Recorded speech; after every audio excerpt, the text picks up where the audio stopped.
বাজারে এখন অনেক পরিমাণে সবুজ কড়াইশুঁটি পাওয়া যাচ্ছে, আর এটা আমাদের খাওয়া শরীরের পক্ষে ভীষণই উপকারী। আর শীতের কড়াইশুঁটি খেতে সকলের কিন্তু ভালো লাগে। আর সেই কড়াইশুঁটি আর বেসন দিয়ে বানিয়ে ফেলুন দুর্দান্ত একটা রেসিপি, যেটা ছোট থেকে বড় প্রত্যেকের ভীষণই ভালো লাগবে, আর ভাত রুটি যে কোনো কিছুর সাথে সুন্দর লাগবে। তাহলে চলুন শুরু করি আজকের রেসিপি। নমস্কার বন্ধুরা, কেমন আছেন সবাই? ভালো তো? পাপিয়ার ঘরোয়া চ্যানেলটিতে সকলকে জানাই স্বাগত। চলে এসেছি আবারও একটা দুর্দান্ত স্বাদের রেসিপি নিয়ে। রেসিপিটা শুরু করার জন্য আমি প্রথমে বেশ কিছুটা কড়াইশুঁটি থেকে ছাড়িয়ে আমি কড়াইগুলো বার করে নিয়েছি আর ধুয়ে নিয়েছি। এবার একটা মিক্সির বাটির মধ্যে দিয়ে দিলাম। এখানে দিয়ে দেব আমি কিছুটা আদার টুকরো, আর দিয়ে দেব আমি একখানা কাঁচা লঙ্কা। এটা 1 থেকে 1.5 ইঞ্চি মতো হবে। আদার পরিমাণটা ঠিক এই রকমই রাখবেন, এর থেকে বেশি দেওয়ার প্রয়োজন নেই। এবার জল ছাড়া এটাকে আমি একটু দরদরা করে পেস্ট করে নেব। চলুন দেখিয়ে দিচ্ছি। দেখুন পেস্টটা কেমন হয়েছে। এর থেকে বেশি মিহি করার প্রয়োজন নেই, একটু দরদরা আছে। আমি একটা প্লেটের মধ্যে ঢেলে আপনাদের দেখিয়ে দেব যে কতটা মিহি করে বেটেছি। খুব বেশি মিহি করার প্রয়োজন নেই। এখানে বলে রাখি, যদি হাতের কাছে মিক্সির বাটি না থাকে তাহলে আপনারা একটু শিলেও এটাকে বেটে নিতে পারেন। খুব নরম, বাটাটা কিছু কষ্টকর নয়। এই রকম একটু আধবাটা করে বেটে নিলেই হবে। আর এই শীতের কড়াইশুঁটি দিয়ে কিন্তু নানান রকমের রেসিপি তৈরি করা যায়। এদিকে আমি একটা কড়াই বসিয়ে দিয়েছি। এখানে কিছু আমি ভাজা মশলা তৈরি করব। তার জন্য নিয়েছি 3টে গোটা শুকনো লঙ্কা, নিয়েছি 1 টেবিল চামচ মৌরি, 1/2 টেবিল চামচ গোটা ধনে, আর 1/2 টেবিল চামচের একটু কম গোটা জিরে। প্রথমে 3টে শুকনো লঙ্কা দিয়ে দিলাম কড়াইতে। গ্যাসটা আগে থেকেই জ্বালিয়ে কড়াইটা একটু গরম করে নিয়েছিলাম। শুকনো লঙ্কাটা দেখুন হালকা নাড়াচাড়া করে আমি একটু প্রথমে ভেজে নিয়েছি, তারপর সমস্ত মশলা দিয়ে দিলাম। মশলাগুলোকে হালকা হাতে নেড়ে চেড়ে গ্যাসটাকে কমিয়ে রেখেছি। এটাকে হালকা করে ভেজে নিয়েছি, সুন্দর একটা ভাজা মশলার গন্ধ বেরিয়েছে। এবার এটাকে তুলে ঠান্ডা করে মিক্সিতে গুঁড়ো করে নেব।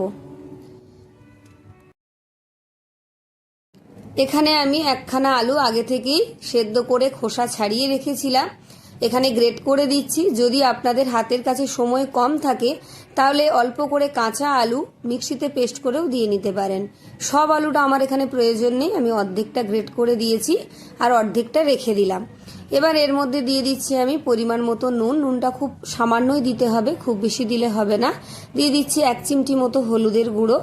আর যে ভাজা মশলাটা আমি গুঁড়ো করে রেখেছি, দেখুন একদম মিহি করে গুঁড়ো করে রেখেছি, সেখান থেকে আমি দিয়ে দেব অল্প কিছুটা, 1/2 টেবিল চামচ মতো দিয়ে দেব, আর অল্প কিছুটা রেখে দেব, সেটা আমি পরে ব্যবহার করব। আর এখানে নিয়েছি আমি বেসন, এখান থেকে দিয়ে দেব আমি ভর্তি 2 টেবিল চামচ, আর অল্প কিছুটা মানে 1/2 টেবিল চামচ মতো। মোটামুটি আমি দিলাম সব মিলিয়ে 2.5 টেবিল চামচ বেসন। আর বেশি বেসনের এখানে প্রয়োজন নেই। ভালো করে এবার সব কিছুকে মিশিয়ে নিতে হবে। আর এই যে আমি গুঁড়ো মশলাটা তৈরি করেছি, এই রকম মশলা যদি আপনারা তৈরি করে রাখেন যে কোনো রান্নায় ব্যবহার করতে পারেন। আর আজকের এই রেসিপিতে কিন্তু এটাই অসামান্য। এই গুঁড়ো মশলা দিয়েই আমার পুরো রান্নাটা হবে। সব কিছুকে খুব ভালো করে একটু মিশিয়ে নিতে হবে। এবার এর মধ্যে দিয়ে দেব আমি একটা ডিম, কুসুম শুদ্ধই এর মধ্যে দিয়ে দেব। দিয়ে আবারও আমি কিছুক্ষণ ধরে ভালো করে মিশিয়ে নেব। যারা এতক্ষণ আমার ভিডিওটা দেখেছেন অথচ লাইক করেননি, একটা লাইক করে দিন। হাইপ অপশানটা দেখলে একটা হাইপ করে দিন। আর অবশ্যই ভিডিও শেষে গিয়ে একটা কমেন্ট করে যাবেন। ভালো লাগলে অবশ্যই একটু সকলের মাঝখানে শেয়ার করে দেবেন। আর কে কোথা থেকে দেখছেন অবশ্যই আমাকে একটু কমেন্ট করে জানিয়ে যাবেন। এটা মেখে একদম রেডি করে নিয়েছি। এদিকে আমি একটা স্টিলের প্লেট নিয়েছি, তার মধ্যে দিয়ে দিলাম অল্প কিছুটা সাদা তেল। ভালো করে একটু তেলটা চারিদিকে মাখিয়ে নিতে হবে। মাখানো হয়ে গেছে। এবার যে পেস্টটা আমি রেডি করে রেখেছিলাম কড়াইশুঁটির, সেটা এখানে দিয়ে দিলাম। আপনারা চাইলে এটা ডিম ছাড়াও করতে পারেন, সেক্ষেত্রে একটু ময়দা মিশিয়ে নিতে পারেন, তাহলে পেস্টটা একটু শক্ত হয়ে যাবে। আর এটা যখন রেডি করবেন তখন খুব তাড়াতাড়ি এটা সেট হয়ে যাবে। খুব ভালো করে এটাকে দিয়ে উপরটা একটু সমান করে নিয়েছি, আর এইভাবে একটু ট্যাপ ট্যাপ করে নিয়েছি, চারিদিকটা সমানভাবে মিশে গেছে। আগে থেকে একটা কড়াইতে আমি জল ফুটতে বসিয়ে দিয়েছিলাম, একটা স্ট্যান্ড দিয়েছি, আর এক টুকরো লেবু দিয়ে দিয়েছি যাতে কড়াইতে সাদা রঙের একটা দাগ না আসে। এবার ঢাকা দিয়ে এটাকে আমি 10 মিনিট মতো কুক করে নেব।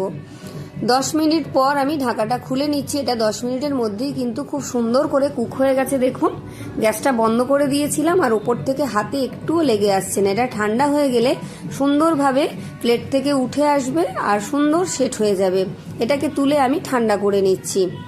ঠান্ডা হয়ে গেছে পুরোপুরি। দেখুন ভীষণ সুন্দর লাগছে দেখতে, আর কি সুন্দর সেট হয়ে গেছে। এবার ছুরি দিয়ে আমি বরফি আকারে কেটে নিচ্ছি। আপনারা চাইলে এটাকে চৌকো করেও কেটে নিতে পারেন, আপনাদের খুশি মতো শেপ দিয়ে নেবেন।